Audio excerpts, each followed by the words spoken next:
الشیطان اللعین الرجیم بسم اللہ الرحمن الرحیم الحمد للہ رب العالمین والصلاة والسلام علی اشرف الانبیاء والمرسلین سیدنا و مولانا ابی القاسم محمد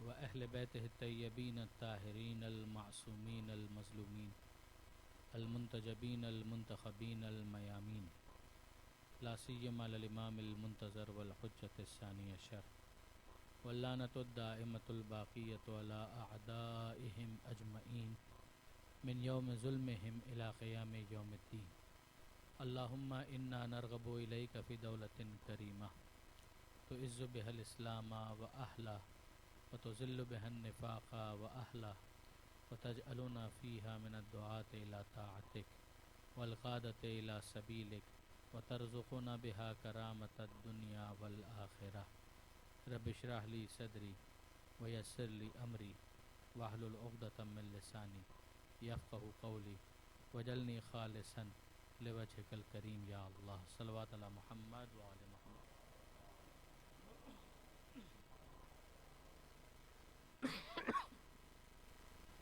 اما بعد فقد قال اللہ سبحانہ وتعالی فی القرآن الحکیم بسم اللہ الرحمن الرحیم ومن نعمرہ ننکسہ فی الخلق افلا یعقلون صلوات علی محمد وعلی محمد.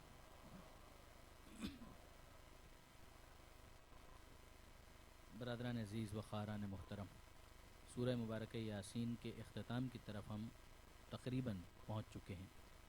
68ویں آیت میں کل یہ بحث ہم کر رہے تھے کہ پروردگار عالم یہ ارشاد فرماتا ہے کہ ومن نعمرہ ننکسہ فی الخلق افلا یعقلون، کہ جس کو ہم عمر دیتے ہیں، زندگی دیتے ہیں، جب اس کی عمر زیادہ ہوتی ہے تو ہم اسے خلقت میں پیچھے کی طرف پلٹا دیتے ہیں. افلا یعقلون، کیا اس کے بعد بھی یہ لوگ عقل استعمال نہیں کرتے؟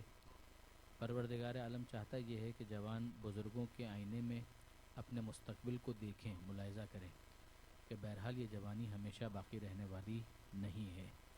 اور پھر بہرحال یہ بھی ہے کہ اس موقع پر جوانوں کی ذمہ داری بنتی ہے کہ وہ بزرگوں کے احترام میں ان کی ضروریات کو پورا کرنے کے حوالے سے اور زیادہ کوشاں ہو جائیں. لہٰذا ہم دیکھتے ہیں کہ پروردگار عالم نے قرآن مجید میں ماں باپ کے حوالے سے جو عمومی تاکید کی ہے وہ تو اپنی جگہ پر، کہ مثلا قضا ربک ان لا تعبدوا الا ایاہ وبالوالدین احسانا، کہ تیرے رب کا یہ فیصلہ ہے کہ عبادت ہوگی تو صرف اس کی، اور والدین کے ساتھ اچھا سلوک، حسن سلوک سے پیش آؤ. لیکن خاص طور پر پھر وہاں پر بھی پروردگار عالم نے بزرگی کا تذکرہ کیا.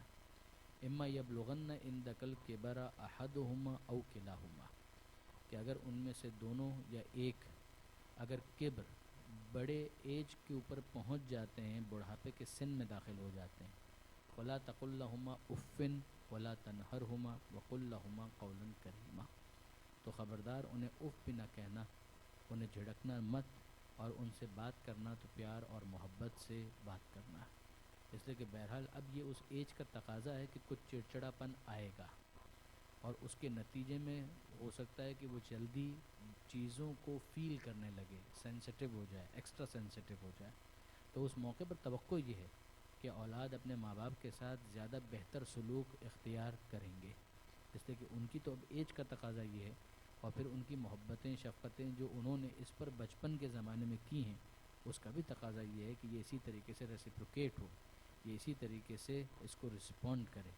لہٰذا جو دعا بھی تعلیم کی گئی اس کے اندر بھی یہ سمجھایا گیا کہ دعا یہ مانگو کہ رب ارحمہما کما ربیانی صغیرا، کہ اے پروردگار ان دونوں پر رحمت نازل فرما کہ جس طرح سے انہوں نے ہماری بچپن میں تربیت کی ہے. ہم تو کچھ بھی نہیں کر سکتے تھے، یہی ہمیں اٹھا اٹھا کے ایک سے جگہ دوسری جگہ لے جاتے تھے اور ہماری ضروریات کا خیال کرتے تھے.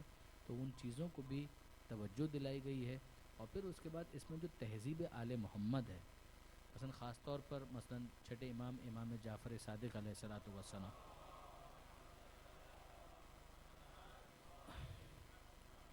گناہن کبیرہ آیت اللہ دستغیب شیرازی کی بڑی معرکۃ الآراء کتاب ہے، اور اس میں جہاں آق والدین کے گناہ کبیرہ کو انہوں نے ڈسکس کیا ہے، وہاں پر انہوں نے چھٹے امام کی اس حدیث کو بھی نقل کیا کہ چھٹے امام نے جو سمجھایا کہ اگر تم اپنے ماں باپ کو کچھ دینا چاہتے ہو، طے ہے کہ زندگی کا وہ مرحلہ آتا ہے کہ جب اولاد جوان ہو گئی، ماں باپ بوڑھے ہو گئے، تو اب ریٹائر ہو گئے.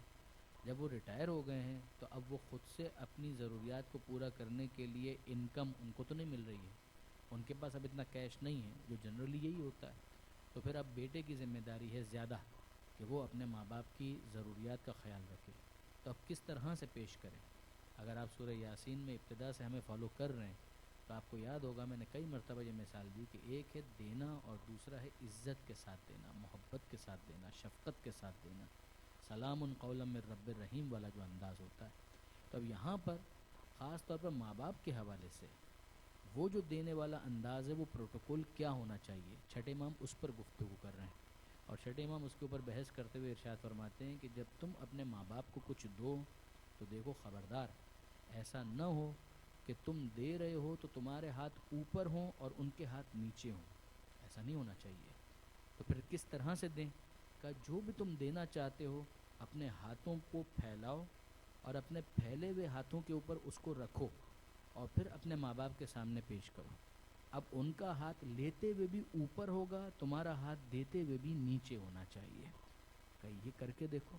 اب اگر کوئی جوان ہم سے یہ سوال کرے کہ ان باتوں کا کیا اثر ہوتا ہے، کر کے دیکھیں پھر ہم سے بات کریں کہ اثر ہوتا ہے یا نہیں ہوتا ہے. ذرا انسان سوچے تو صحیح کہ وہ ماں باپ جن کو ہم نے کچھ نہ دیا ہوتا تب بھی وہ اتنی دعائیں دیتے ہیں، تو اگر اتنے احترام کے ساتھ دیں گے تو وہ کیا دعائیں نہیں دیں گے. اور پھر یہ دعائیں وہ ہوتی ہیں کہ جو پروردگار عالم کی بارگاہ میں مسترد نہیں ہوتی ہیں، پھر پروردگار عالم کی بارگاہ میں یہ دعائیں مستجاب ہیں. مثلا یہ جو تہذیب ہمیں سکھائی گئی ہے کہ اگر ماں باپ کے ساتھ چل بھی رہے ہو تو اس طرح سے چلو جس طرح سے غلام چلتے ہیں، جس طرح سے وہ پروٹوکول دیتے ہیں. نوکر تمہارا چلتا ہے تمہارے ساتھ، تمہارا ڈرائیور تمہارے ساتھ چل رہا ہے تو وہ کس طرح سے چلتا ہے؟ وہ دیکھتا ہے کہ میرے باس کو میں کس طریقے سے اکوموڈیٹ کر سکتا ہوں، کہاں کہاں اس کو میری ضرورت ہے. مثلا اگر دروازہ آ رہا ہے تو وہ آگے بڑھے گا، دروازہ کھولے گا اور پھر آپ آگے بڑھیں گے، نکلیں گے، وہ پیچھے آئے گا. پہلے وہ آگے جائے گا، دروازہ کھولے گا، پھر آپ اندر جائیں گے، پھر وہ آپ کے پیچھے پیچھے. یہی ہوتا ہے باسز کے ساتھ، عام طور پر امپلائیز اسی طریقے سے بیہیو کرتے ہیں. اگر شوفر ہے، ڈرائیور ہے، تو وہ کیا کرے گا؟ سیدھا جا کر اپنی ڈرائیونگ سیٹ پر بیٹھ جائے گا؟ نہیں، پہلے وہ دروازے کو کھولتا ہے تاکہ سیٹ ہے، مالک ہے، وہ بیٹھ جائے، اس کو ایک احترام دیتا ہے، پھر اس کا دروازہ بند کرتا ہے، پھر جاتا ہے اپنی ڈرائیونگ سیٹ کے اوپر اور جا کر گاڑی کو شروع کرتا ہے، چلاتا ہے. کہ یہ کام اپنے ماں باپ کے ساتھ کر کے دیکھو. کرو یہ کام، کرو. چل رہے ہو، تم بھی چل رہے ہو، وہ بھی چل رہے ہیں، پیچھے چلو. جہاں محسوس ہوا کہ اب دروازہ آنے والا ہے آگے بڑھو، اپنے ہاتھوں سے دروازہ کھولو. وہ آگے بڑھ جائیں پھر تم ان کے پیچھے پیچھے چلو. گاڑی میں بیٹھنے کا موقع آئے اپنی ماں کے لیے خود آگے بڑھو، دروازہ کھولو، اس کو بٹھاؤ، پھر دروازہ بند کرو. اب تم آؤ ڈرائیونگ سیٹ کے اوپر، پیچھے پوچھو کہ ماں ٹھیک ہے بیٹھ لیے اب چلیں؟ پھر وہ بولے کہ ہاں چلو، پھر آپ گاڑی چلائیے. آپ کہیں کہ یہ چیز تو چھوٹی سی، کر کے دیکھیں، چھوٹی چیز ہے، اثر بہت بڑا ہے، بہت بڑا اثر ہے. اگر کوئی کہے کہ مثلا معصوم کی اور کوئی تعلیم ہے، جی ہاں، چھوٹے چھوٹے تحفے لے کر جاؤ. کئی ایسے افراد ہوتے ہیں ماں روٹھی ہوئی ہے، ناراض ہے، باپ ناراض ہے، چھوٹے چھوٹے تحفے. میں نہیں کہہ رہا آپ سے کہ 500,000 درہم کا کوئی تحفہ لے کر دیں. ہمارے یہاں تو کلچر وہ ہے کہ جس کے اندر ماں باپ تو راضی ہونے کے لیے تیار بیٹھے ہوتے ہیں. یعنی اگر آپ انصافاً دیکھیں ایک پان کی کیا قیمت ہوتی ہے، پتہ نہیں یہاں دبئی میں تو ملتا بھی ہے کہ نہیں ملتا. سادہ خوشبو کا میٹھا پان جو ہمارے ہندوستان پاکستان میں تو بہت معمول کی چیز ہے، مگر وہ ایک پان، ہمارے ماں ایک پان کے اوپر راضی ہو جائے گی، ایک پھول کے اوپر راضی ہو جائے گی. اس کی قیمت اتنا میٹر نہیں کرتی ہے، اس کو یہ احساس دلانا بہت امپورٹنٹ ہے کہ میں آپ کا خیال رکھتا ہوں، میرے دل میں آپ کے لیے جگہ ہے. یاد رکھیے گا، اگر مائیں یہاں پر جو بیٹھی ہوئی وہ ناراض نہ ہو جائیں، دنیا کا احمق ترین انسان وہ ہے کہ جو اپنی ناراض ماں کو پٹا نہیں سکتا. پٹانے کا جو لفظ ہے اگر آپ کو غیر پارلیمانی لگاؤ تو راضی نہیں کر سکتا. دنیا کا عاجز ترین انسان وہ ہے، اس کو تو راضی کرنا کوئی مسئلہ ہے ہی نہیں. گود میں سر رکھیں، کندھے پر سر رکھیں، ہاتھ کو بوسہ دیں تو وہ ماں تو فوراً ہی پگھل جاتی ہے، وہ راضی ہو جاتی ہے. اس کو راضی کرنا تو دنیا کا آسان ترین کام ہے. احمق انسان ہے کہ جس کی ماں روٹھی ہوئی ہو اور وہ اپنی ماں کو منا نہ سکے. بس یہیں سے ہم اپنی بات کو آگے بڑھائیں. جتنا آسان ماں کو منانا ہے اس سے زیادہ آسان خدا کو منانا ہے. اگر ایسا نہ ہوتا تو دعائے کمیل کے اندر مولا یہ نہ سکھاتے کہ یا سری الرضا، اے بہت جلد راضی ہو جانے والے. وہ اتنی جلد راضی ہو جاتا ہے کہ کبھی ندامت کے 2 آنسوؤں پہ راضی ہو جاتا ہے، کبھی ایک سجدہ شکر پہ راضی ہو جاتا ہے. بندہ یہ آنسو بہا کر تو دیکھے، یہ سجدہ پیش کر کے تو دیکھے، پروردگار بہت جلد راضی ہوتا ہے. یا سری الرضا اغفر لمن لا یملک الا الدعاء وسلاحہ البکا، اے پروردگار اس پر رحم کر، اس کی مغفرت کر کہ جس کا سہارا دعا ہے اور جس کا اسلحہ بکا ہے. یا سابغ النعم، یا دافع النعم نقم، یا نور المستوحشین فی الظلم، یا عالم اللہ یعلم. کیا پیارے جملے ہیں کہ جو معصوم نے ہم کو سکھائیں. واقعاً یہ جو دعائیہ لٹریچر ہے جو ہمارے پاس ہے، یہ وہ ہیریٹیج ہے کہ شاید دنیا میں کسی اور مسلک، کسی اور قوم کے پاس دعاؤں کا اتنا اہم اور بڑا ذخیرہ موجود نہیں ہے. لیکن بات کسی اور سمجھ چلی جائے گی. آئیے واپس ہم کنسنٹریٹ کریں ان آیتوں کے اوپر. وَمَن نُعَمِّرْهُ نُنَكِّسْهُ فِي الْخَلْقِ أَفَلَا يَعْقِلُونَ. جس کو ہم لمبی زندگی دیتے ہیں، ہم خلقت میں اسے پیچھے کی طرف پلٹا دیتے ہیں. کیا پھر بھی یہ لوگ عقل استعمال نہیں کرتے؟ اس میں ایک اور نقطہ بھی ہے جو علامہ سید علی نقوی صاحب نے ہائی لائٹ کیا اپنی تفسیر کے اندر، کہ جو ڈارون کی تھیوری ہے، ایوولوشن کا جو نظریہ ہے، اس کے اوپر بھی اس کی زد پڑتی ہے، اس کو رد کیا ہے. اس لیے کہ اس کا نظریہ جو ہے اس کے حساب سے تو چیزیں جو ہیں مادی اعتبار سے خود ہی ارتقا کرتے ہوئے اوپر کی طرف آ رہی ہیں، آہستہ آہستہ ترقی کر رہی ہیں. مگر اگر یہ ایسا ہی کوئی مسلم اصول ہے تو پھر یہ انسان کے وجود کے اندر کیوں نہیں ہو رہا؟ انسان کے وجود میں تو الگ سلسلہ ہے، پہلے بچپنا ہے، پھر پیک ہے اور پھر ڈاؤن فال ہے. یہ گراف جو ہے وہ اوپر کی طرف نہیں جا رہا، نیچے سے اوپر کی طرف جا رہا ہے، پھر اس کے بعد پھر نیچے کی طرف آ رہا ہے. تو یہ جو ہو رہا ہے تو پھر ایسا کوئی قاعدہ کلیہ تو نہ ہوا. پھر اس کے اندر اگر ایسا ہی ہوتا تو شباب سے شیب کی طرف یہ سفر کیوں آتا؟ شباب سے تو اور زیادہ شباب، اور زیادہ شباب، اور زیادہ شباب. لیکن ایسا ہوتا نہیں ہے. بہرحال یہ خود اپنی جگہ پر ایک قابل بحث موضوع ہے. بہرحال یہ تھیوری ہی ہے، کنجیکچرز ہیں کہ جن کے اوپر ایک پوری عمارت تعمیر کی گئی ہے. اس کی بنیاد میں کوئی کنکلوسیو پروف موجود نہیں ہے. وما علمناہ الشعر، آیت نمبر 69. اے حبیب، پروردگار عالم اپنے حبیب کے بارے میں یہ ارشاد فرماتا ہے کہ ہم نے اس رسول کو شعر نہیں سکھایا. وما علمناہ الشعر وما ينبغي له، اور نہ ہی یہ اس کے شایان شان ہے. ان ہوا الا ذکر و قرآن مبین، یہ تو ذکر ہے اور قرآن مبین ہے، کھلا ہوا قرآن ہے. یہ جو پروردگار عالم نے یہاں پر فرمایا کہ ہم نے اپنے حبیب کو، ہم نے اپنے رسول کو شعر نہیں سکھایا، یہ کیوں کہنا پڑ رہا ہے؟ دیکھیے برادران عزیز، جس طرح کا معجزہ ہے اس معجزے کے بارے میں ایک عام رائے کیا بنے گی، یہ بہت امپورٹنٹ ہے. پیغمبر اکرم کے کئی معجزات تھے، یہ بات پہلے بھی ہو چکی ہے، مگر سب سے اہم معجزہ قرآن مجید ہے. کسی بھی لینگویج کے اندر عام طور پر 2 اس کی قسمیں ہوتی ہیں، پروز اینڈ پوئٹری، نثر اور نظم. یہی 2 چیزیں ہیں، نثر ہے اور نظم ہے. کہ بھئی نثری ادب کے اندر، انگریزی کے اندر مثلاً یہ بڑے بڑے رائٹرز ہیں، انگریزی ادب کے اندر، پوئٹری کے اندر یہ بڑے بڑے شاعر ہیں. یہ 2 چیزیں ہوتی ہیں. اردو کے اندر بھی یہی معاملہ ہوگا کہ بھئی اردو ادب کے اندر نثری اعتبار سے یہ بڑی بڑی تحریریں ہیں، دوسری طرف یہ افراد ہیں جو بڑے بڑے شاعر ہیں، مرزا غالب، میر تقی میر، فلاں فلاں فلاں فلاں فلاں. یہ 2 عام طور پر بنیادی اصناف، بنیادی قسمیں ہوا کرتی ہیں. عربی کا کیا معاملہ ہے؟ علامہ سید مرتضی عسکری صاحب نے ایک جگہ پر بہت پیاری بات لکھی اور بالکل صحیح بات لکھی. انہوں نے کہا کہ عربی کا معاملہ جدا ہے، ہر لینگویج کے اندر یہی ہوتا ہے، نثر اور نظم. لیکن عربی کے اندر 3 چیزیں ہیں، نثر، نظم اور قرآن مجید. قرآن مجید کو آپ کس میں ڈالیں گے؟ نثر میں ڈالیں گے، نہیں جا پائے گی. نظم میں ڈالیں گے، فٹ نہیں ہے. یہ الگ ہی اپنی جگہ پر ایک چیز ہے جو نثر سے بھی پوری طریقے سے میچ نہیں کرتی اور نظم سے بھی پوری طریقے سے میچ نہیں ہے. یہ اپنی جگہ پر ایک پرماننٹ چیز ہے. پروز، پوئٹری دونوں الگ، اور قرآن مجید بالکل ایک تیسری چیز بن جاتا ہے. تو اب ذہنوں کے اندر کیا آئے گا؟ ذہنوں کے اندر یہ آئے گا کہ ایسا تو نہیں ہے کہ یہ شاعر ہوں اور شاعری کی وجہ سے انہوں نے ایک تیسری چیز کو تخلیق کیا ہے، اس کو انوینٹ کیا ہے، اس کو کریٹ کیا ہے.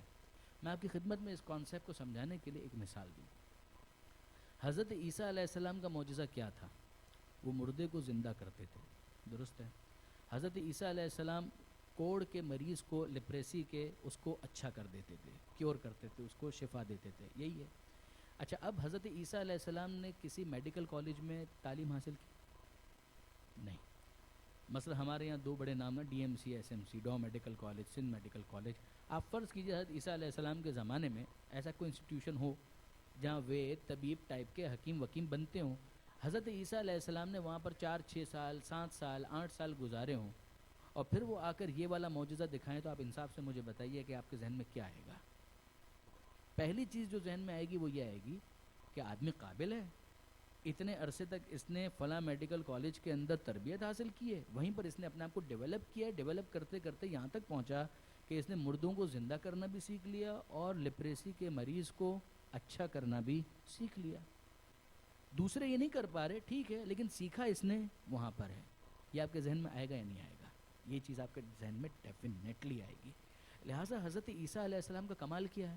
کمال صرف یہ نہیں ہے کہ وہ مردہ کو زندہ کر رہے ہیں، کمال صرف یہ نہیں ہے کہ وہ بیمار کو شفا یاب کر رہے ہیں، کمال یہ ہے کہ کسی ایسے ادارے میں کبھی گئے نہیں اور پھر اس کے بعد یہ کام کر کے دکھا رہے ہیں. اب اس کے بعد سوال پیدا ہوتا ہے کہ انہوں نے یہ کس سے سیکھا؟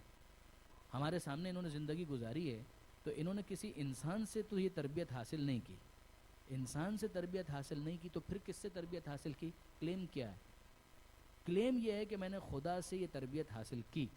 تو اب تم بتا دو، اگر کوئی انسان ہے جس سے اس نے یہ تربیت حاصل کی ہو تو تم نشاندہی کرو، ورنہ یہ مانو کہ اس نے یہ پروردگار ہی سے سیکھا ہے، خدا اس کا معلم ہے، یہ خدا کا طالب علم ہے.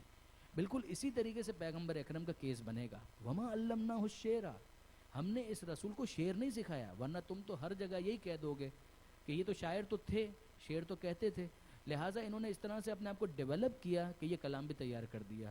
ہم نے اس کو شعر نہیں سکھایا، نہ اس کے شایان شان ہے. تم بتاؤ، اس نے پہلے کبھی تمہارے سامنے شعر پڑھا؟ کبھی کسی شاعر سے کوئی تربیت حاصل کی؟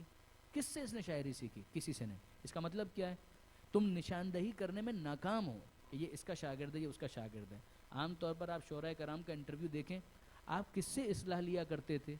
آپ شعر و شاعری کس کو دکھایا کرتے تھے اپنی؟ کس سے آپ تجویز لیا کرتے تھے؟ کون آپ کو سکھاتا تھا؟ اور وہ ہمیشہ کسی نہ کسی استاد کا آپ کو پتہ بتائیں گے عام طور پر. یہاں پر کیس کیا ہے؟ پیغمبر اکرم نے کبھی شعر نہیں کہا. ون، کوئی شاعر ان کی تربیت کرتا تھا؟ نو. تو اب اس کے بعد ان کو یہ سارا کلام بتانے والا کون؟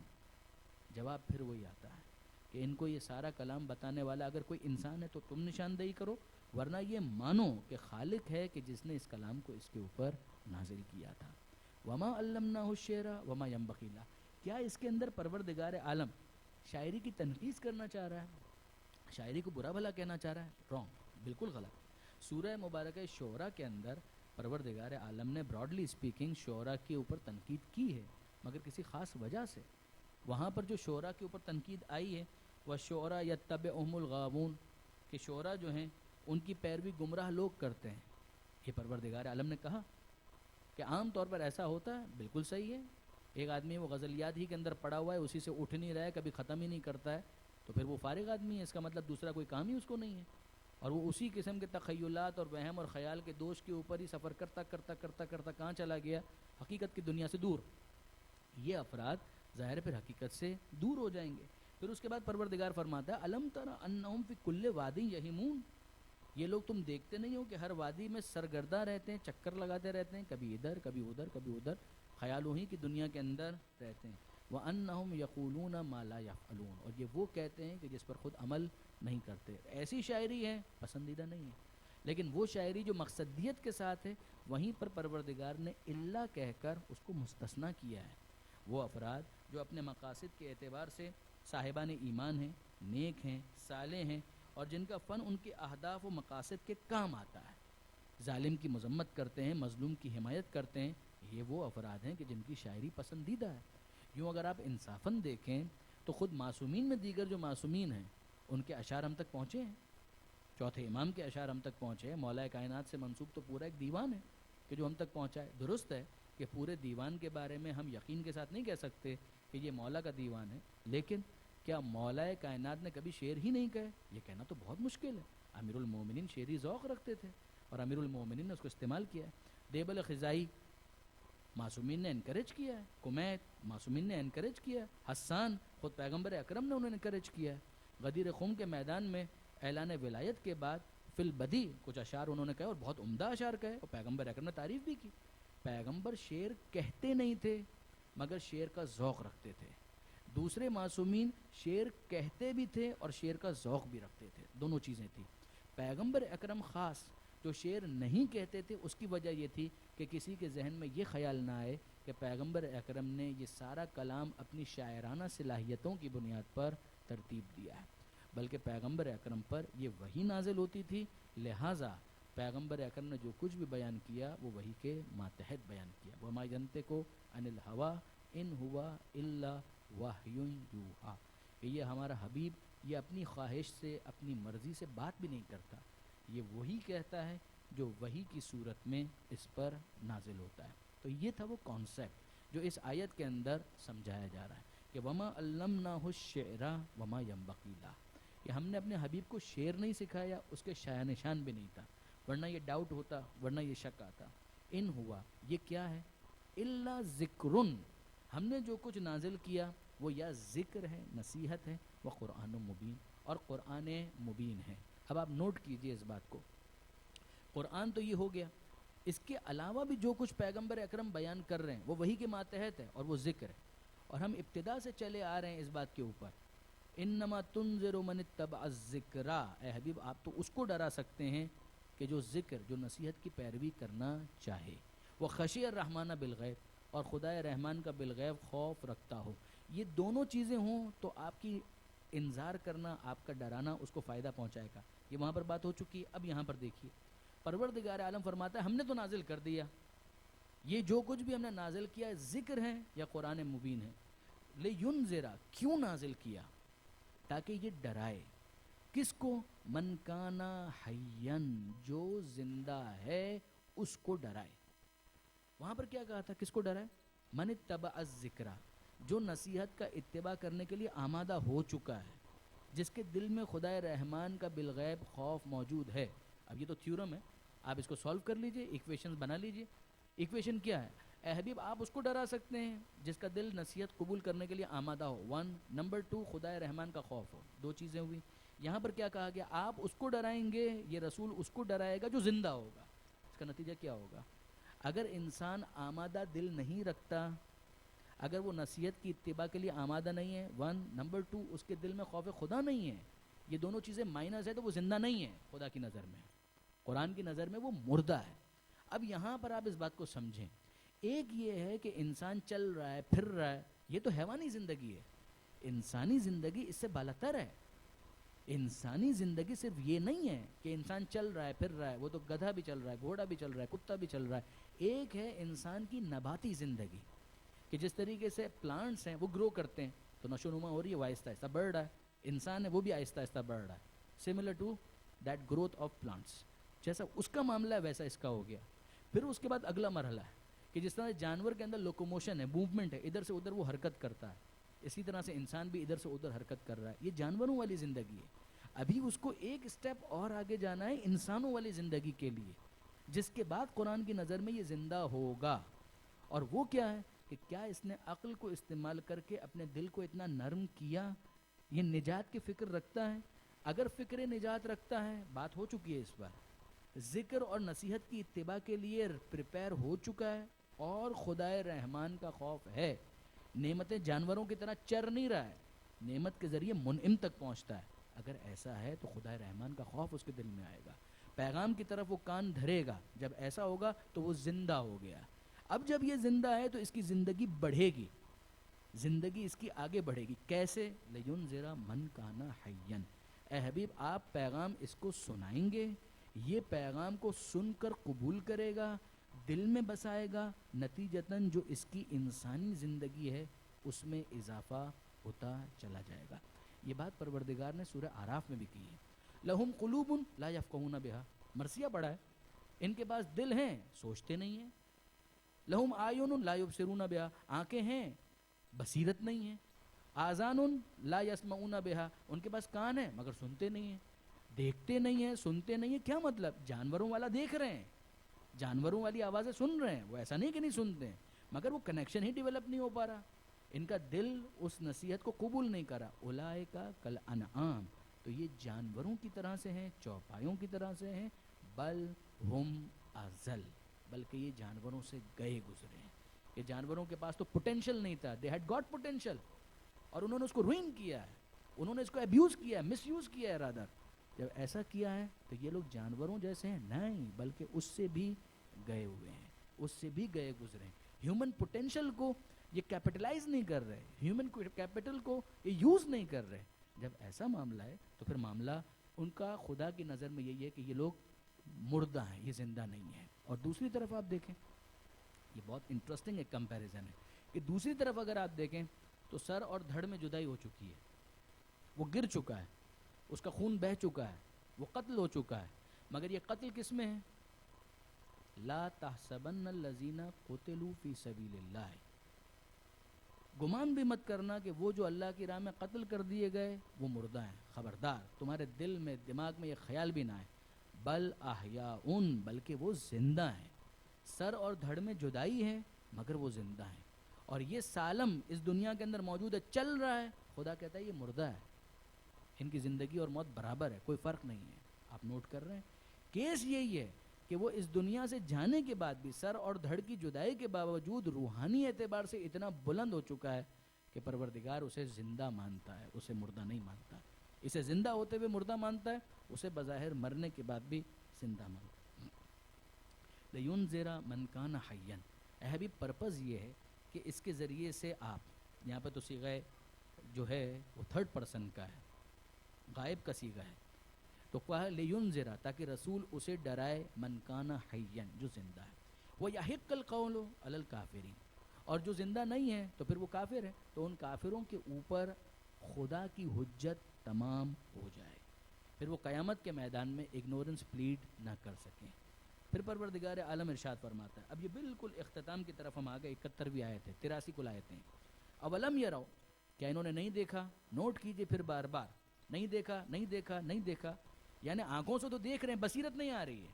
اولم یرو، کیا انہوں نے نہیں دیکھا؟ انا خلقنا، کہ ہم نے پیدا کیا، لہم ان کے لیے، مما عملت ایدینا انعامن، اس میں سے کہ جو ہمارے ہاتھوں نے بنایا، انعامن چوپایوں کو. یہ کس نے کیا؟ یہ ہم نے کیا. پروردگار عالم نے کہا یہ ہمارے ہاتھوں نے کیا. ہاتھوں سے کیا مراد ہے؟ کیا پروردگار عالم کے ایسے کوئی ہاتھ ہیں؟ نعوذ باللہ من ذالک، ہم تقسیم کے قائل تو نہیں ہیں. تو پھر کیا ہے؟ یہ محاورہ ہے. اگر آپ نوٹ کریں، ہمارے یہاں بھی عام طور پر یہ جملہ کہا جاتا ہے، اس کام میں اس کا ہاتھ ہے، اس کام میں اس کا ہاتھ ہے. مثلا برازیل کی ٹیم فٹ بال کا میچ جیت گئی تو شاید رونالڈو ان کا ایک بہت اچھا پلیئر ہے. اب ہم لوگ بھی ویسا احساس ہوتا ہے کہ میں بھی بڈھا ہوتا جا رہا ہوں، کہ پرانے نام یاد آتے ہیں، وہ ہمارے جوانوں کو یاد بھی نہیں ہوں گے. پیلے کا نام میرے ذہن میں آ رہا تھا، ارجنٹائن کا میراڈونا کا نام ذہن میں آ رہا تھا. اب یہ سارے قصہ پارینہ ہو چکے، مگر شاید رونالڈو بھی برازیل ہی کا پلیئر ہے، if I'm not wrong. تو اگر انہوں نے میچ جیت لیا اور کسی نے کہا کہ صاحب ان کی جیت میں رونالڈو کا ہاتھ ہے، دوسرا کہنے لگا کہ رونالڈو کا ہاتھ نہیں ہے، رونالڈو کا پیر ہے. ہاتھ اگر لگا دیتا تو فاؤل ہو جاتا، تو جیت تھوڑی سکتے تھے وہ. تو کیا، ارے بھائی محاورہ ہے، یہ تھوڑی کہا جا رہا ہے کہ اس نے ہاتھ سے کھیلا ہے، تو فٹ بال تو پاؤں سے ہی کھیلے گا. مقصد یہ ہے کہ اس کا کنٹریبیوشن ہے، کام اس نے کر کے دکھایا، گول اس نے کر کے دکھایا. بالکل اسی طریقے سے یہاں پر بھی کسی کی قدرت کو سمجھانے کے لیے پروردگار عالم بھی گفتگو تو عربی میں ہی کر رہا ہے. پروردگار عالم فرماتا ہے اولم یرو، کیا انہوں نے نہیں دیکھا، ان خلقنا، کہ ہم نے پیدا کیا، لہم ان کے لیے، مما عملت ایدینا، جس میں سارا رول ہمارا تھا، ہمارا ہاتھ تھا، ہمارے ہاتھوں نے یہ کام انجام دیا. اور وہ کیا بنایا؟ انعامن، ان چوپایوں کو ہم نے بنایا. یہ جو کیٹل ہے، یہ جتنے بھی مویشی ہیں، چوپائے ہیں، ان کو ہم نے بنایا. فہم لہا مالکون، اور اس کے بعد یہ اس کے مالک بنے ہوئے ہیں. تو ٹھیک ہے، مگر ان کو مالک بننے کا موقع ہم نے فراہم کیا ہے. ان جانوروں کو پیدا ان لوگوں نے کیا ہے، یہ ہم نے کام کیا ہے. اب وہ چاہے اونٹ ہو، گائے ہو، بھیڑ ہو، بکری ہو، بیل ہو، بھینس ہو، یہ جتنی بھی ہیں، کہ کس نے بنایا؟ کہ یہ ہم نے کیا ہے. وَذَلَّلْنَا لَهُمْ، اور ہم نے ان کو ان کے لیے رام کر دیا. یہ جانور، یعنی آپ کمپیئر کریں انصافاً، اونٹ اتنا بڑا، آپ اور میں کتنے ہیں اس کے مقابلے میں؟ کچھ بھی نہیں ہے، نہ ویٹ کے حساب سے، نہ قد کے حساب سے، کچھ بھی نہیں ہے. مگر پروردگار عالم یہ ارشاد فرماتا ہے وَذَلَّلْنَاهَا لَهُمْ، ہم نے ان کو ان کے لیے رام کر دیا، ان کے کنٹرول میں دے دیا. وہ پکڑ کے اس کو ذبح کر رہا ہے، وہ ذبح ہو رہا ہے. وہ اس کو کاٹ رہے ہیں، سلاٹر کر رہے ہیں، وہ کٹ رہا ہے. تو یہ کیوں ہو رہا ہے؟ یہ کس نے ان کو ان کے کنٹرول میں دیا؟ کہ یہ ہم نے کیا. حد یہ ہے کہ عام کبھی کبھی اگر وہ وحشی ہو جائے تو اتنا زیادہ خطرناک ہو سکتا ہے، لیکن اس کو رام کر لیا جائے، ٹیم کر لیا جائے. تو اونٹوں کی ایک قطار اور ایک بچے کے ہاتھ میں آپ اس کی رسی دے دیں اور وہ اس کو لے کر جہاں لے جانا چاہیں لے جاتا ہے، کوئی پرابلم نہیں ہے. اگر وہ رام ہو جائے، کنٹرول ہو جائے تو اس طریقے سے. وَذَلَّلْنَاهَا لَهُمْ، ہم نے یہ صلاحیت رکھی انسان کے اندر کہ وہ ان کو رام کریں. فَمِنْهَا رَكُوبُهُمْ، تو ان میں سے کچھ کو وہ اپنی سواری کے طور پر استعمال کرتے ہیں. مثلا اونٹ ہے، گھوڑا ہے، گدھا ہے، اس کو یہ لوگ اپنی سواری کے طور پر استعمال کرتے ہیں. وَمِنْهَا يَأْكُلُونَ، اور اس میں سے کچھ وہ کھاتے ہیں. اب آپ نوٹ کریں، اناج کی باتیں پہلے ہو چکی ہیں، اناج کی باتیں پہلے، پھل کی باتیں پہلے ہو چکی ہیں. اب یہ بھی ایک سیگمنٹ باقی تھا، اس کو بھی پروردگار نے یہاں پر ایڈریس کیا ہے، جس کے گوشت سے تم استفادہ کرتے ہو. وَمِنْهَا يَأْكُلُونَ، بڑے مزے سے. آج کیا پکا ہے؟ مٹن ہے، بیف ہے، چکن ہے، کیا چیز ہے، کھائے تو جا رہے ہو. مگر یہ بھی تو سوچو کہ وہ خدا کون ہے کہ جس نے تمہارے اختیار میں ان سب کو دیا کہ ان کو ذبح کر کے مزے سے ان کا گوشت کھاؤ. وَلَهُمْ فِيهَا مَنَافِعُ وَمَشَارِبُ، اور ایسا بھی نہیں ہے کہ فقط اتنا ہی ہو کہ صرف ان سے سواری کا کام لیتے ہیں، ان کا گوشت کھاتے ہیں، اور فائدے بھی ہیں.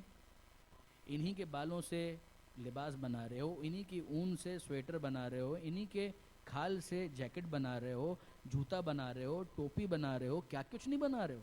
وَلَهُمْ فِيهَا مَنَافِعُ وَمَشَارِبُ، حد یہ ہے کہ ان کا گوبر، ان کا پیشاب، اس کو بھی یوریا کے طور پر استعمال کرتے ہو، فرٹیلائزر کے طور پر استعمال کرتے ہو. تو یہ سب کا سب تمہارے اختیار میں کس نے دیا؟ لَهُمْ فِيهَا مَنَافِعُ وَمَشَارِبُ، اور منافع کے علاوہ مشارب بھی ہیں. دودھ نکال نکال کے روز پی رہے ہو، گٹا گٹ پی رہے ہو، بہت اچھی بات ہے، پیو. ہمیں اس پر اعتراض نہیں کہ تم پی کیوں رہے ہو، اعتراض ہمیں اس بات پر ہے کہ اس سے تو استفادہ کر رہے ہو، دینے والے کو بھولے بیٹھے ہو. ہمیں اعتراض اس بات پر ہے. وہ مشارب، اس خدا کو کیوں بھول جاتے ہو کہ جو خون اور گوبر کے درمیان سے اسی حیوان میں یہ صلاحیت رکھتا ہے کہ تم تھن سے دودھ کو نچوڑتے ہو. ذرا پیچھے تو دیکھو کہ گوبر اور خون کے درمیان سے یہ آ رہا ہے اور تم بڑے مزے سے اس دودھ سے استفادہ کر رہے ہو. رب کا شکر ادا کر بھائی، جس نے ہماری گائے بنائی. اسماعیل مرٹھی کا ایک مشہور کلام ہے جو بچپن میں بچوں کو پڑھایا جاتا ہے، پہلے پڑھایا جاتا تھا، اب تو شاید متروک ہو گیا، کہ رب کا شکر ادا کر بھائی جس نے ہماری گائے بنائی. تو واقعاً یہ چھوٹا معجزہ ہے. مسئلہ یہ کہ اتنا کامنلی ہمارے سامنے ہوتا ہے کہ ہم توجہ نہیں کر پاتے ہیں. وَاتَّخَذُوا أَفَلَا يَشْكُرُونَ، کیا پھر بھی یہ لوگ شکر ادا نہیں کرتے؟ یہ بات پہلے بھی آ چکی ہے، نعمتیں گنوانے کے بعد أَفَلَا يَشْكُرُونَ، کیا پھر بھی یہ لوگ شکر ادا نہیں کرتے؟ وَاتَّخَذُوا مِن دُونِ اللَّهِ آلِهَةً، اور انہوں نے کیا کیا؟ اللہ کو چھوڑ کر دوسرے خدا بنا لیے. بتوں کے آگے سجدہ ریز ہیں، بتوں کی پوجا کر رہے ہیں. وَاتَّخَذُوا مِن دُونِ اللَّهِ، اللہ کو چھوڑ کر دوسروں کو خدا بنا لیا. آلِهَةً، خدا بنا لیا. لَعَلَّهُمْ يُنصَرُونَ، اور سوچ رہے ہیں کہ شاید ان کی مدد کی جائے گی. یہ جھوٹے خدا مدد کریں گے، جھوٹے خدا مدد کریں گے. لا يستطيعون نصرهم، یہ اس قابل ہی نہیں ہے کہ ان کی مدد کر سکیں. جھوٹا خدا کیا مدد کرے گا؟ فرعون مدد کرے گا، نمرود مدد کرے گا، بت مدد کریں گے، وہ گاؤ ماتا مدد کرے گی، یہ ناگ دیوتا مدد کرے گا، کون مدد کرے گا؟ لا يستطيعون نصرهم، یہ ان کی کیا مدد کریں گے؟ وهم لهم جند محضرون، یہ ان کی مدد کرنے پر قدرت نہیں رکھتے اور یہ ان کا لشکر بنے ہوئے حاضر کیے جائیں گے میدان قیامت میں. کہ یہی وہ بت تھے، چلو یہ بھی یہاں پر موجود ہے، تم ان کا لشکر بننا چاہتے ہو، تم بھی یہاں پر موجود ہو، اب بتاؤ کون کس کے لیے کیا کر سکتا ہے؟ ممکن نہیں ہے. ایک ہے معاملہ توسل کا، وہ ہے بِإِذْنِ پروردگار. وسیلہ، بالکل وسیلے کے ہم قائل ہیں، حتماً قائل ہیں. شفاعت، بالکل ہم شفاعت کے قائل ہیں، حتماً قائل ہیں. مگر وہ شفاعت، وہ توسل بِإِذْنِ پروردگار ہے. یہ کیا تماشا ہے کہ اپنے ہاتھ سے خود ہی بت بنایا اور اس کے بعد کہا کہ یہ خدا کی بارگاہ میں ہماری شفاعت کریں گے؟ آپ کو کس نے یہ گارنٹی دی؟ آپ کو کس نے یہ سمجھایا؟ یہ تو غیب کا معاملہ تھا، کوئی وحی نازل ہوئی آپ کے اوپر؟ کیا پیغمبر نے بتایا؟ نہ. جب پیغمبر نے نہیں بتایا، کوئی وحی آپ پر نازل نہیں ہوئی، تو یہ سارے کنجیکچرز ہیں، اس کا حقیقت سے کوئی تعلق نہیں ہے، یہ سارے کا سارا ڈرامہ ہے. لیکن اگر کوئی چیز بذریعہ وحی ہم تک پہنچے کہ ہاں پروردگار ہے، وحدہ لا شریک ہے، لا شک فیہ ولا ریب، کوئی شک نہیں ہے، پھر اس کے بعد کیا ہے کہ اس کے بعد پیغمبر کی دعا تمہارے حق میں قبول ہوتی ہے. خدا کی بارگاہ میں پہنچنے کے لیے رسول تمہارے لیے وسیلہ ہیں، بے شک ہیں. آل محمد کو وسیلہ بنایا، بے شک بنایا، مگر یہ سب کے سب وسیلہ ہیں، شفیع ہیں، کس کی اجازت سے؟ من ذا الذی یشفع عندہ الا باذنہ، کون ہے جو اللہ کی بارگاہ میں شفاعت کر سکتا ہے؟ کس کی مجال ہے؟ ہاں، الا باذنہ، مگر وہ کہ جسے خود اللہ ہی نے اذن اور اجازت عطا کی ہے۔ تو یہ ان کا پروردگار کی بارگاہ میں ایلیویٹڈ اسٹیٹس ہے کہ جس کو خود خدا سمجھانا چاہتا ہے، وہ ایک الگ کیس ہے۔ مگر یہ انسان کرے کہ خدا کے مقابلے میں دوسرا خدا، نعوذ باللہ من ذالک، ایسا تو کسی مومن کا عقیدہ ہو ہی نہیں سکتا کہ کیا مولا کائنات کو کوئی خدا مانتا ہے؟ معاذ اللہ ثم معاذ اللہ۔ حضرت ابو الفضل عباس کو کوئی خدا مانتا ہے؟ معاذ اللہ ثم معاذ اللہ۔ 12 امام ہیں، 12 خدا نہیں ہیں۔ معصوم 14 ہیں، 14 خدا نہیں ہیں۔ یہ خدا کی بارگاہ میں پہنچنے کا وسیلہ ہیں، خدا کے مقابلے پر نہیں ہیں۔ پروردگار عالم ہی نے ان سب کا معاملہ اتنا بلند کیا ہے کہ رفعنا لک ذکرک، اے حبیب ہم نے آپ کے مرتبے کو رفعت عطا کی ہے، ہم نے اسے بلندی عطا کی ہے۔ بے شک ولو انہم اذ ظلموا انفسہم جاؤوک فاستغفروا اللہ واستغفر لہم الرسول لوجدوا اللہ توابا رحیما۔ سورہ نساء کی آیت نمبر 64، جو بہت اہم ہے توسل کے باب میں، کہ کاش، خدا کہتا ہے، کاش اس وقت جب انہوں نے اپنے نفسوں پر ظلم کیا تو اے حبیب یہ آپ کے پاس آتے، فاستغفر اللہ، پھر اللہ سے استغفار کرتے، واستغفر لہم الرسول، اور رسول بھی ان کے لیے استغفار کرتا، لوجد اللہ توابا رحیما، تو یہ اللہ کو توبہ قبول کرنے والا اور رحم کرنے والا پاتے۔ اے حبیب آپ کے استغفار کے بعد ان کی توبہ بھی قبول ہوگی اور ان کی رحمت ان کے شامل حال ہوگی۔ لیکن یہ توسل کا معاملہ ہے۔ مسئلہ سارا یہ ہے، ایک طرف مشرکین آ جاتے ہیں، دوسری طرف انتہائی سخت گیر وہابیت کا جو نظریہ ہے وہ آ جاتا ہے۔ جو بین والا معاملہ ہے وہ یہی ہے کہ اللہ کے سوا کوئی معبود نہیں، محمد اللہ کے رسول ہیں، ولایت کا سلسلہ ہے، معصوم 14 ہیں، اور یہ سب کے سب پروردگار کی بارگاہ میں توسل ہیں، پروردگار کی بارگاہ میں وسیلہ ہے۔ اگر خدا وسیلے کا منکر ہوتا تو پھر پیغمبر اکرم کو بھیجنے کی ہی ضرورت نہیں تھی، وہ ہر ایک کے اوپر الگ سے قرآن کو نازل کر دیتا۔ پروردگار کا نظام ہی یہ ہے کہ وہ اپنے پیغام کو پہنچانے کے لیے وسیلے کو مقرر کرتا ہے اور اس کے ذریعے سے لوگوں تک کمیونیکیٹ کرتا ہے۔ درود بھیجے گا محمد و آل محمد۔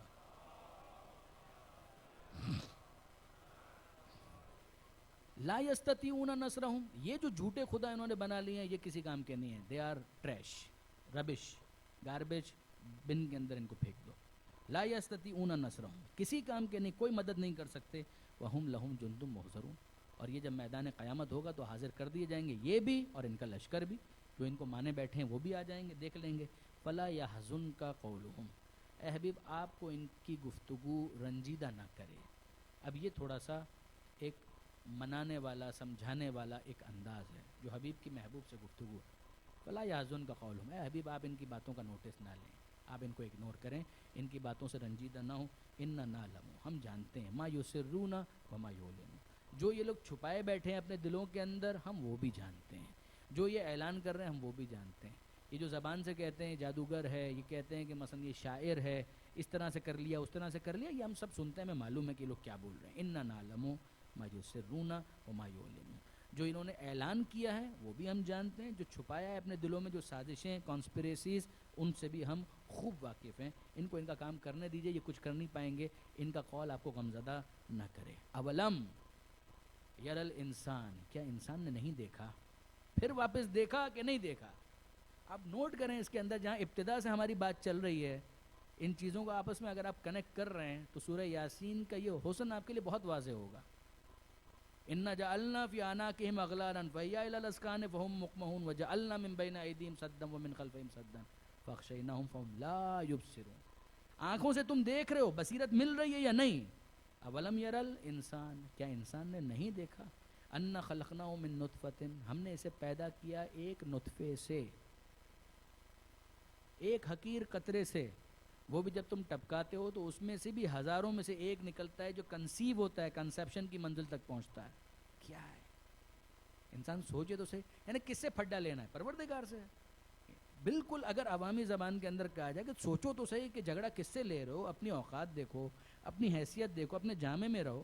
اولم یرل انسان، کیا انسان نے نہیں دیکھا؟ انا خلقناہ، ہم نے اسے پیدا کیا من نطفۃ، ایک اسپرم سے، فاذا ہوا خصیم مبین، اور پھر وہ کھلا ہوا جھگڑالو بن گیا، پھر وہ لڑ رہا ہے خدا کی قدرت کے بارے میں۔ تم کو کس سے پیدا کیا؟ ایک نطفے سے، اور وہ لڑ کس کے بارے میں رہا ہے؟ اسی خدا کی قدرت کے بارے میں۔ کیسے کرے گا؟ کیسے واپس زندہ کرے گا؟ ایک مرتبہ مر گئے، زمین کے اندر چلے گئے، مٹی میں مل گئے، اب یہ پورے کیس یہی والا چلنے والا ہے۔ باقاعدہ ایک شخص آیا، امیہ بن خلف یا آس بن وائل، 2-3 نام آئے، ان میں سے کسی نے ایک کام کیا، بہت انٹرسٹنگ یہ بیک گراؤنڈ بن گیا اس کا، کہ وہ آیا اور آ کر اس نے کہا آج میں محمد کو شکست فاش دوں گا، ایسا اس سے جھگڑا کروں گا وہ جواب نہیں دے پائے گا، لاقسمن محمدن، میں لڑوں گا اس سے۔ اچھا کیسے لڑے گا بھائی؟ کہا یہ کیا بولتا ہے، نعوذ باللہ من ذالک، جو اس کا انداز، کیا بول رہا ہے، واپس زندہ کیا جائے گا؟ مٹی میں مل گئے پھر کہہ رہے زندہ کیا جائے گا؟ ایک پرانی ہڈی کسی جگہ سے، کوئی قبر کو کھود کے کہیں سے وہ نکال کر لے کر آیا، پرانی ہڈی بالکل بوسیدہ، بالکل خستہ، کوہنے ہو چکی ہے، وہ لے کر آیا اور پیغمبر اکرم کے سامنے آ کر اس نے کہا اے محمد تم یہ کہتے ہو اس ہڈی کو جو اتنی پرانی ہو چکی ہے خدا واپس زندہ کرے گا؟ یہ کہہ کر اس نے اس ہڈی کو پریس کیا، مسلا، پاؤڈر بنایا، چورا چورا کیا اور پھینک دیا کہ اس کو خدا زندہ کرے گا؟ اولم یر الانسان انا خلقناہ من نطفۃ، کیا انسان نے نہیں دیکھا کہ ہم نے اسے کس سے بنایا تھا؟ ہم نے اسے بنایا تھا ایک حقیر نطفے سے، فاذا ہوا خصیم مبین، اور وہ ہم سے جھگڑ رہا ہے، ہمارے بارے میں جھگڑا کر رہا ہے، کھلا ہوا جھگڑالو بن گیا۔ وضرب لنا مثلا ونسیا خلقہ، ہمارے لیے مثالیں بیان کرتا ہے، اپنی خلقت کو بھول گیا، ہمارے لیے مثالیں بیان کرتا ہے، مثال یہی ہے نا، یہ ہڈی کون اس کو زندہ کرے گا؟ نسیا خلقہ، اپنی خلقت کو بھول گیا۔ کیا کہتا ہے؟ قالا من یحیی العظام وہی رمیم، کہتا ہے کون اس ہڈی کو زندہ کرے گا جبکہ یہ چورا چورا ہو چکی ہیں؟ قل، اے حبیب ان سے کہیے، یحییھا الذی انشأھا اول مرہ، اس وقت یہ چورا تو موجود ہے، اسے وہی زندہ کرے گا جس نے اس وقت پیدا کیا تھا جب یہ چورا بھی موجود نہیں تھا۔ جو عدم سے وجود دے سکتا ہے تم اس کے بارے میں یہ سوال کر رہے ہو کہ اس چورے کو کون زندہ کرے گا؟ اچھا برادران عزیز، بڑی لطیف بات یہ ہے کہ بعض جدید فکر کے افراد نے ایک اور بات کہی، انہوں نے کہا خدا جسم کو زندہ نہیں کرے گا، معاد جسمانی نہیں ہے، معاد روحانی ہے، یعنی خدا جو قیامت میں لے کر آئے گا جسم کو لے کر نہیں آئے گا، خدا لے کر آئے گا روح کو لے کر آئے گا۔ تو اے بندگان خدا، روح تو مری کب تھی؟ روح مری کب تھی؟ مرا تو یہی جسم تھا، روح کب مری تھی؟ روح کا انتقال کب ہوا تھا؟ یعنی انتقال سے مراد اس کو کیا ہم نے زمین میں دفنایا تھا؟ روح تو پرواز کر گئی، یہ جسم تھا کہ جو ختم ہوا تھا۔ معاد یعنی پلٹنا، تو کس چیز کو کہاں پر پلٹانا ہے؟ روح کو جسم کے اندر پلٹانا ہے۔ بہت توجہ کیجیے گا، علامہ سید علی نقی صاحب بہت پیاری بات کہتے ہیں کہ اگر واقعاً جسم کا کیس ہی نہ ہو تو یہاں پر جیسے ہی یہ آس بن وائل یہ ہڈی کو لے کر آیا اور اس نے کہا کون اس کو زندہ کرے گا، تو کیا ہونا چاہیے تھا؟ پیغمبر اکرم کو مسکرانا چاہیے تھا کہ ارے آج تم تو میری بات ہی نہیں سمجھے، میں اس کی تو بات ہی نہیں کر رہا تھا، میں اس ہڈی کی تھوڑی بات کر رہا تھا، میں تو روح کی بات کر رہا تھا۔ قرآن مجید کو یہ کہنا چاہیے تھا، قرآن مجید ہڈی کی بات کر رہا ہے کہ یہ لوگ کہتے ہیں اس ہڈی کو کون زندہ کرے گا، تو قرآن کو کہنا چاہیے تھا کہ یو مس انڈرسٹوڈ، ہمارا تو یہ پوائنٹ ہی نہیں تھا۔ اتنا تو ہم بھی مانتے ہیں کہ ہم عاجز ہیں، ہم یہ ہڈی وڈی تھوڑی زندہ کر سکتے ہیں، اتنا تھوڑی ہم کو آتا ہے، ہاں ہم کو اتنا پتہ ہے روح ووح کو ہم لے آئیں گے، مگر جسم کو تھوڑی زندہ کرنے کی ہم بات کر رہے ہیں۔ او ہو تم کو سمجھ میں ہی نہیں آیا، اب ہم تم کو سمجھاتے ہیں۔ نہیں، قرآن یہ بات نہیں کر رہا، قرآن یہ بات نہیں کر رہا، پیغمبر اکرم یہ نہیں کہہ رہے کہ تم کو مس انڈرسٹینڈنگ ہوئی ہے، ہم تم کو بتاتے ہیں یہی ہوگا، یہ جو ہڈی تمہیں چورا چورا نظر آ رہی ہے، جو تمہیں ختم نظر آ رہی ہے، اس کو پروردگار واپس زندہ کرے گا۔ من یحیی العظام وہی رمیم، کون اسے واپس زندہ کرے گا جبکہ یہ چورا چورا ہو چکے ہیں؟ قل یحییھا الذی، اسے وہ زندہ کرے گا جس نے اس وقت زندہ کیا تھا جب یہ چورا بھی موجود نہیں تھا۔ وہ بکل خلق علیم، اور وہ ہر طرح سے خلق کرنے کا علم رکھتا ہے، پیدا کرنے کو جانتا ہے، اس کے لیے کیا مسئلہ ہے؟ تم اس کے بارے میں یہ سوال کرتے ہو۔ یعنی برادران عزیز، تفسیر نمونہ کے اندر آقا مکارم شیرازی نے ایک بہت پیاری مثال دی تھی۔ مثال کیا ہے؟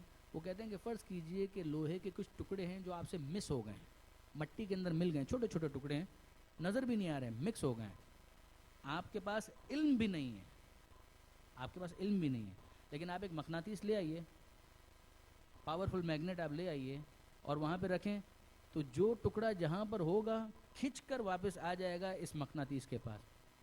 تو اتنا تو انسان بھی کر لیتا ہے کہ اگر کوئی کھینچنے والی قدرت اس کے پاس ہو تو بکھرے ہوئے ٹکڑوں کو ایک جگہ جمع کر لیتا ہے. پروردگار عالم کے تو علم میں کوئی کمی نہیں ہے.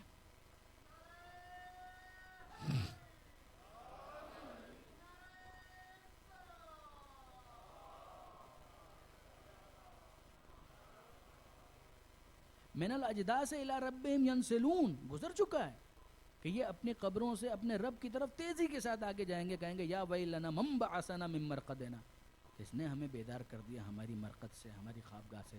ھذا ما وعد الرحمن، یہ تھا وہ وعدہ جو خدائے رحمان نے کیا تھا. وصدق المرسلون، یہ قبروں سے اٹھنے کا تذکرہ ہو رہا ہے، ورنہ روح قبر کے اندر کہاں تھی؟ روح تو اپنی منزل کی طرف جا چکی تھی، اب یہ پلٹ رہی ہے جس کے بعد یہ لوگ اٹھ رہے ہیں. من بعثنا من مرقدنا ھذا ما وعد الرحمن وصدق المرسلون. یہ پروردگار عالم یہاں پر فرماتا ہے قل یحیی الذی انشأها اول مرہ وہو بکل خلق علیم، ہر طرح سے پیدا کرنا اس کو آتا ہے. پھر آگے بات بڑھتی ہے، پروردگار عالم ارشاد فرماتا ہے الذی جعل لکم من الشجر الاخضر نارا فاذا انتم منہ توقدون، وہی ذات کہ جس نے تمہارے لیے سبز درخت سے آگ پیدا کی اور تم اس کے ذریعے سے آگ روشن کرتے ہو. درخت، اس کے اندر آگ کہاں پر تھی؟ تمہیں تو نظر نہیں آ رہی، پوشیدہ ہے.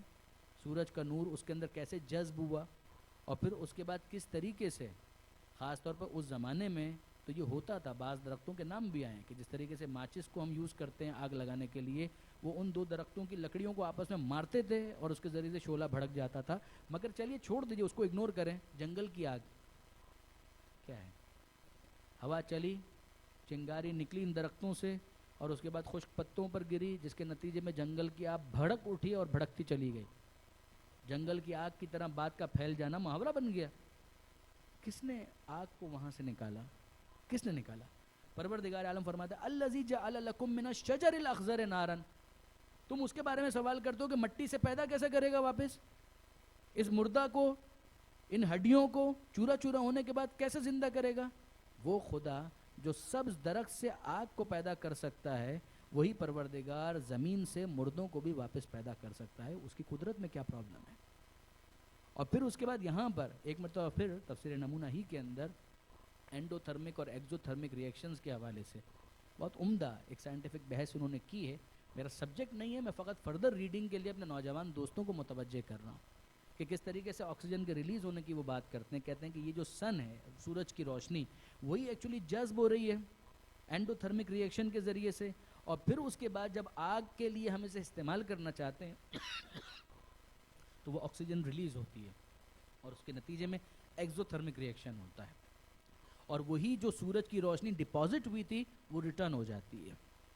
جب یہ سلسلہ ہوتا ہے تو ہوا کیا؟ وہ چیز جو ڈپازٹ ہوئی تھی وہ ریٹرن ہو گئی تھی. وہ خدا جو ڈپازٹڈ سولر انرجی کو واپس پلٹانے پر قدرت رکھتا ہے، وہی ڈپازٹڈ مردے کو واپس زندہ کرنے پر بھی قدرت رکھتا ہے. یہ اس کا ایک پہلو تھا کہ جو اس طریقے سے بھی یہاں پر بیان کیا گیا. میں فقط فردر ریڈنگ کے لیے چاہوں گا کہ میرے نوجوان دوست اگر اسٹڈی کرنا چاہیں تو اس خاص اینگل سے بھی اس پوائنٹ کو اسٹڈی کریں. تفسیر نمونہ کے اندر ان کو فردر ڈیٹیلز مل جائے گی. تفسیر نمونہ آن لائن بھی اویلیبل ہے. غالباً اس کا انگلش ٹرانسلیشن بھی ہو تو رہا تھا، میرا اندازہ ہے کہ یہاں تک ہو چکا ہوگا. الذی جعل لکم من الشجر الاخضر نارا فاذا انتم منہ توقدون، وہی ذات کہ جس نے تمہارے لیے سبز درخت سے آگ کو پیدا کیا، فاذا انتم منہ توقدون، اور پھر تم کرتے یہ ہو کہ اس کے ذریعے سے آگ کو روشن کر لیتے ہو. پوٹینشیل کس نے رکھا؟ خدا نے رکھا. اولیس الذی، کیا وہ خدا کہ جس نے خلق السماوات والارض، آسمانوں کو بھی پیدا کیا اور زمین کو بھی پیدا کیا، بقادر، کیا وہ اس بات پر قادر نہیں ہے، الی ان یخلق مثلہم، کہ ان جیسے انسانوں کو واپس پیدا کر دے؟ یعنی ایک مرتبہ پھر تم ہو کیا؟ کس کھیت کی مولی ہو؟ آسمانوں کو دیکھو، زمین کو دیکھو، اس کے بارے میں تم سوال کر رہے ہو. مثلا یہ برج خلیفہ کسی نے بنایا ہو، بلڈر نے، اور وہ یہ کہے کہ مثلا میں یہاں پر ایک ولا تعمیر کر سکتا ہوں، اور آپ ہنس کر کہیں یہ کہاں سے تعمیر کرے گا؟ تو انصاف سے بتائیے کہ آپ ہنسیں گے یا دوسرے آپ پر ہنسیں گے؟ وہ جو اتنا بڑا برج تعمیر کر سکتا ہے اس کے بارے میں آپ اس پہ حیرت کر رہے ہیں کہ وہ دوسرے ایک جھونپڑا یا ایک ولا کیسے بنائے گا؟ پروردگار فرماتا ہے وَلَيْسَ الَّذِي خَلَقَ السَّمَاوَاتِ وَالْأَرْضِ، کیا تمہارا کوشچن کچھ لاجیکل ہے؟ وہ کہ جس نے آسمانوں کو بنایا، زمین کو بنایا، کیا وہ اس بات پر قادر نہیں ہے اَلَا أَن يَخْلُقَ مِثْلَهُم، کہ وہ ان جیسے اور بنا دے، واپس پیدا کر دے، ان کو زندگی دے دے؟ کیا وہ اس بات پر قدرت نہیں رکھتا؟ بلا، یقیناً، کیوں نہیں، وَهُوَ الْخَلَّاقُ الْعَلِيمُ، وہ خلاق بھی ہے، وہ علیم بھی ہے۔ خلقت کیسے ہوتی ہے وہ بھی اس کو پتا ہے، اور اس سے زیادہ کسی اور کو نہیں پتا، اور علم وہ بھی اسی کے پاس ہے۔ دیکھیے برادران عزیز، یہ پھر بہت انٹرسٹنگ ہے۔ انسان جب مرا ہے، مثلا فرض کیجئے من نعمر ننکس فی الخلق افلا یعقلون والی منزل پر ہے، تو اب مرا ہے تو کس طرح سے مرا ہے؟ بوڑھا ہو کر مرا ہے، زندہ کیسے ہوگا؟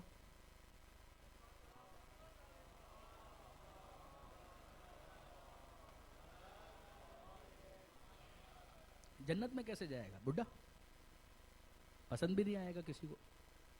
پیغمبر اکرم کے پاس ایک بوڑھی عورت آئی، ایک لطیفہ ہی ہے کہ پیغمبر اکرم کے پاس آ کر وہ کہتی ہے اللہ کے رسول آپ دعا کریں کہ میں جنت میں جاؤں۔ منتهى الاعمال میں شیخ عباس قمی نے اس کو لکھا ہے۔ تو پیغمبر اکرم نے اس وقت ایک جواب دیا، یہ ہے حس مزاح۔ پیغمبر اکرم، سینس آف ہیومر جس کو آپ کہہ لیں، پیغمبر اکرم نے کہا کہ جنت میں کوئی بوڑھا نہیں جائے گا۔ وہ رونے لگی بیچاری، چلو میرے نصیب پھوٹے، میں تو بڈھی ہو گئی، اور پیغمبر کہہ رہے ہیں کوئی بڈھا جو ہے وہ جنت میں نہیں جائے گا۔ تو وہ روتے ہوئے گئی اور بلال نظر آئے، تو بلال سے اس نے کہا، بلال نے پوچھا کیا ہوا؟ کہا میں اللہ کے رسول سے یہ کہنے گئی کہ میرے لیے دعا کریں، اور پیغمبر نے کہا کہ کوئی بوڑھا جو ہے وہ جنت میں نہیں جائے گا۔ کہا کہ آؤ آؤ، شاید تم سمجھی نہیں ہو، میں بات کرتا ہوں۔ وہ لے کر چلے، بلال اس بوڑھی عورت کو واپس لے کر آئے، پیغمبر اکرم کے سامنے آئے اور کہا اللہ کے رسول یہ کہہ رہی ہے، شاید اس کو سمجھنے میں کوئی پرابلم ہوا ہے، یہ کہہ رہی ہے کہ آپ نے ایسا کہا کہ کوئی بوڑھا جنت میں نہیں جائے گا۔ پیغمبر اکرم نے کہا کوئی کالا بھی جنت میں نہیں جائے گا۔ بالکل ختم ہو گیا کیس۔ تو ایک نماز بخشوانے آئے تھے، روزے گلے پڑ گئے، کہ بوڑھا نہیں جائے گا، کالا بھی نہیں جائے گا۔ تو اللہ کے رسول اب کیس کیا، بلال کی بھی حالت خراب ہونے لگی۔ اب پیغمبر اکرم نے وضاحت کی کہ جو بوڑھے ہیں دنیا میں بوڑھے مریں گے، مگر جب جنت میں جائیں گے تو جوان ہو کر جائیں گے۔ جو کالے ہیں اگر وہ اس دنیا میں کسی امتحان کے لیے کالے تھے بھی، تو اب جب جنت میں جائیں گے تو ان کے چہرے کو خوبصورت اور نورانی بنا دیا جائے گا۔ اب یہاں پر آپ کے لیے یہ لفظ واضح ہوا، کیا وہ اس پر قادر نہیں ہے الا ان یخلق مثلہم، کہ خدا ان جیسوں کو واپس بنا دے؟ ایسا ہی بالکل بنا دیا تو بڈھا بنا دیا؟ نہیں نہیں نہیں نہیں، الا ان یخلق مثلہم، بنائے گا اور پھر ایسا بنائے گا کہ نقائص سارے برطرف ہو جائیں گے۔ جو انسان ہونے کی حیثیت سے اس دنیا میں اسے عارض ہوتے ہیں وہ کوئی پرابلم نہیں ہوگا، وہاں بلڈ پریشر نہیں ہوگا، وہاں شوگر نہیں ہوگی، نہ ہائی ہوگی نہ لو ہوگی، نہ انسولین کا انجیکشن ساتھ رکھنا پڑے گا، نہ چاکلیٹ جیب میں رکھنی پڑے گی کہ ہائی ہو جائے تو انسولین لگاؤ اور لو ہو جائے تو چاکلیٹ کھاؤ، ایسا کوئی چکر نہیں ہے۔ ان سارے نقائص کو برطرف کر دے، الا ان یخلق مثلہم، بلا وہو الخلاق العلیم، کیوں نہیں، وہ خلاق بھی ہے، وہ علیم بھی ہے، وہ سب سے زیادہ خلقت کے اسرار کو وہی جانتا ہے، پیدا کرنے والا وہ ہے، علم بھی اسی کے پاس ہے۔ بالکل 2 آیتیں باقی ہیں، لیکن وقت میں اب بالکل گنجائش نہیں ہے، کل انشاءاللہ اس بحث کو ہم مکمل کریں گے اور سورہ مبارک یاسین پر ہمارا بیان مکمل ہو جائے گا انشاءاللہ۔ گفتگو ہوئی اور دوران گفتگو میں نے یہ گزارش کی کہ دیگر معصومین نے اشعار کہے، چوتھے امام کے اشعار موجود ہیں واقعہ کربلا کے حوالے سے۔ جناب خاتون جنت کے اشعار کو آپ کیسے بھول سکتے ہیں؟ کیسے بھول سکتے ہیں؟ جناب سیدہ کے اشعار جن کے اندر فضائل بھی ہیں اور مصائب بھی ہیں۔ اپنے بابا کو یاد کرتے ہوئے جناب سیدہ نے بہت گریہ کیا ہے، آپ جانتے ہیں۔ بیت الحزن کی تعمیر کا پس منظر آپ کے لیے واضح ہے، میں تو فقط ان اشعار کو پڑھوں تاکہ بات واضح ہو جائے۔ جناب سیدہ کہتی ہیں ماذا علی من شم تربت احمد ان لا یشم مد الزمان غوالیہ، بابا آپ کی کیا شان ہے، اگر کوئی آپ کی قبر کی مٹی کو ایک مرتبہ سونگھ لے تو زندگی بھر وہ کسی اور خوشبو کا محتاج نہیں ہوگا، ہر خوشبو سے بے نیاز ہو جائے گا۔ ان لا یشم مد الزمان غوالیہ، مگر پھر مخاطب کر کے کہتی ہیں کہ بابا یہ آپ کی مٹی کی تاثیر ہے، مگر آپ کی زہرا کا کیا حال ہے کہ صبت علیہ مصائب لو انہا سبت علی الایام سرن لیالیا.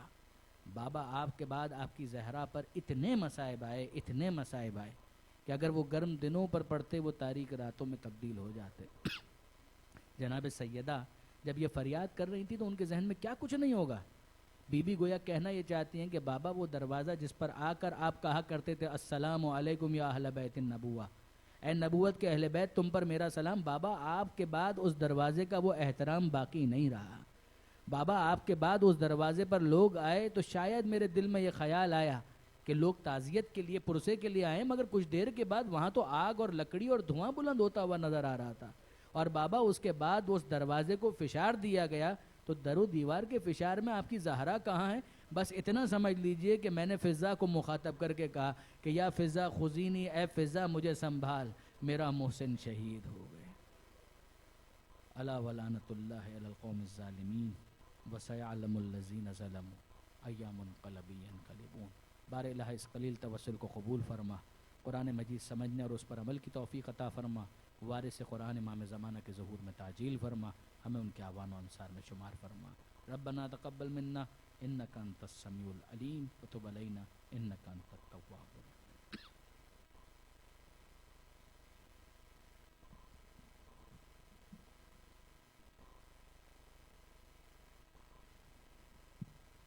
اور محمد والے محمد صلوات. مومنین کل اس امام بارگاہ میں انشاءاللہ جشن بسلسلہ ولادت امام حسن علیہ الصلوۃ والسلام کا انعقاد کیا گیا ہے، اور مولانا صاحب کی تقریر کے بعد منقبت خوانی ہوگی. آپ سے پابندی وقت کے ساتھ شرکت کی گزارش ہے. دعا شفا کی گزارش ہے ہمارے بہت ہی ڈیڈیکیٹڈ والنٹیئر جناب بہادر علی، جن کا حال ہی میں ایکسیڈنٹ ہوا تھا. ان کی جو کنڈیشن ہے وہ کریٹیکل ہے. آپ لوگوں سے التماس ہے کہ ان کے لیے دعائیں صحت کریں. خداوند عالم بحق بیمار کربلا ان کو جلد از جلد شفا یاب کرے. ان کی صحت یابی کے لیے باوز بلند صلوات. سورہ فاتحہ کی گزارش ہے کل ارواح المومنین والمومنات کے